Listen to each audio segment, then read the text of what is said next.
ख्रीष्ट येशूको नाममा फेरि पनि सबैलाई जय मसीह। म तपाईँकै साथी नथानियल आज फेरि छोटो वचन लिएर आइसकेको छु र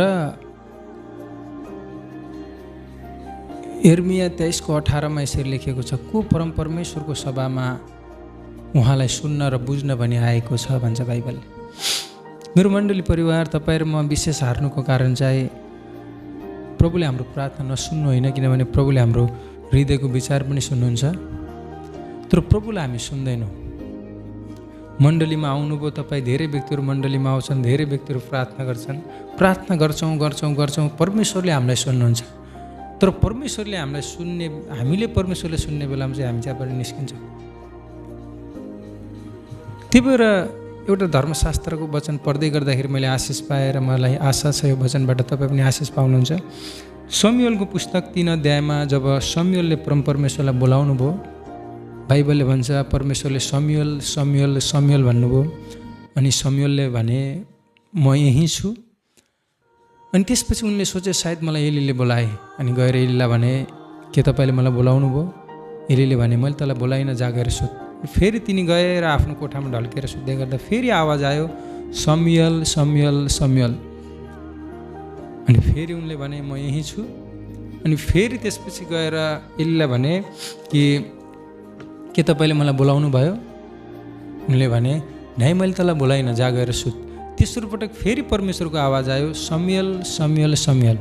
अनि उनले सोचे, उनले भने कि म यहीँ छु, र फेरि गएर एलीलाई भने। अनि एलीलाई लाग्यो सायद यसलाई चाहिँ परम परमेश्वर योसँग चाहिँ बोल्दै हुनुहुन्छ,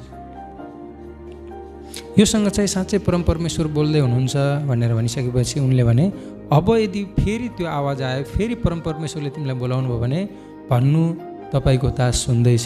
मेरो मण्डली परिवार, पहिलो शमूएल 3 त्यसपछि फेरि परमेश्वरले शमूएललाई बोलाउनु भयो, शमूएल शमूएल शमूएल।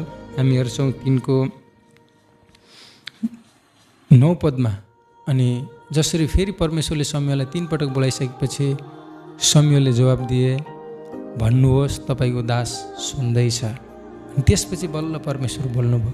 जबसम्म तिनले यहीँ छु भने तबसम्म परमेश्वर बोल्नु भएन मेरो मण्डली। त्यसैले गर्दा तपाईँ मण्डलीमा आउनु भएको छ, खुसीको कुरा हो, तर के तपाईँ परमेश्वरलाई सुन्दै हुनुहुन्छ? तपाईँ प्रार्थनामा आउनु भएको छ, खुसीको कुरा हो, के तपाईँले र मैले परमेश्वरलाई सुन्दैछौँ? त्यही भएर बाइबलले भन्दछ, यूहन्ना रचित सुसमाचार 14:16 हामी पाउँछौँ, जब पवित्र आत्मा अर्थात् सत्यको आत्मा तिमीहरूमा आउनुहुन्छ, उहाँले तिमीलाई सबै कुरा सिकाउनुहुनेछ, तिमीलाई हिँड्नुपर्ने मार्गमा डोर्याउनुहुनेछ, सधैँभरि साथ नछोड्ने पवित्र आत्माको प्रतिज्ञा हामीले पाछौँ। यदि हामीले उहाँलाई सुनेनौँ र उहाँको अगुवाईलाई जानेनौँ भने हामी हार्छौँ अवश्य। त्यही भएर धेरै विश्वासी हार्नुको कारण प्रभुले नसुन्नु होइन, प्रभुलाई नसुन्नु हो। त्यसैले गर्दा बाइबलले यस्तो भन्छ, पास्टरले मात्रै, प्रोफेटले मात्रै, ठुला अगुवाले मात्रै परमेश्वरलाई सुन्छ भन्दैन। बाइबलले भन्छ मेरा भेडाहरूले मेरो आवाज सुन्छन् र म तिनीहरूलाई बोलाउँछु र तिनीहरूलाई बाहिरभित्र ल्याउने लैजाने गर्दछु भन्छ। त्यसैले गर्दा आजको दिनदेखि प्रार्थनामा जाँदा या जुनसुकै ठाउँमा कार्यक्रममा जाँदा केवल जानु मात्र नै, तपाईँ त्यहाँ गएर बस्ने मात्र होइन, तर भन्नुहोस् प्रभु मसँग बोल्नुहोस् र म तपाईँलाई सुन्न आएँ, म त तपाईँसँग कुरा गर्न आएँ। अनि कुरा चाहिँ दुई पक्ष हुन्छ, एउटाको मात्रै कुरा बोलिरहने हुँदैन। त्यही भएर धेरै पटक हामी प्रार्थना भवनमा जान्छौँ, प्रार्थना कोठामा जान्छौँ र केवल हामी मात्रै बोल्छौँ अनि परमेश्वरलाई बोल्ने समय दिँदैनौँ। अबदेखि प्रार्थनामा जानुभयो भने आफ्ना कुरा पनि राख्नुहोस् र अन्तिममा थोरै समय निकाल्नुहोस्, 5 या 10 मिनट, र भन्नुहोस् प्रभु धेरै म बोलेँ, अब तपाईँ बोल्नुहोस् र म सुन्न चाहन्छु। सुरुवातमा थोरै गाह्रो पर्छ, सुरुवातमा थोरै अप्ठ्यारो पर्छ, किनभने संसारका आवाजहरूले डिस्टर्ब गरेर जस्तो लाग्छ, तर निरन्तरता तपाईँले दिनुहोस् अनि एक समय तपाईँले अवश्य प्रभुको आवाजलाई सुन्न अनि चिन्न थाल्नुहुन्छ। त्यसपछि जीवन जिउन धेरै सजिलो पर्छ हामीलाई। आमेन।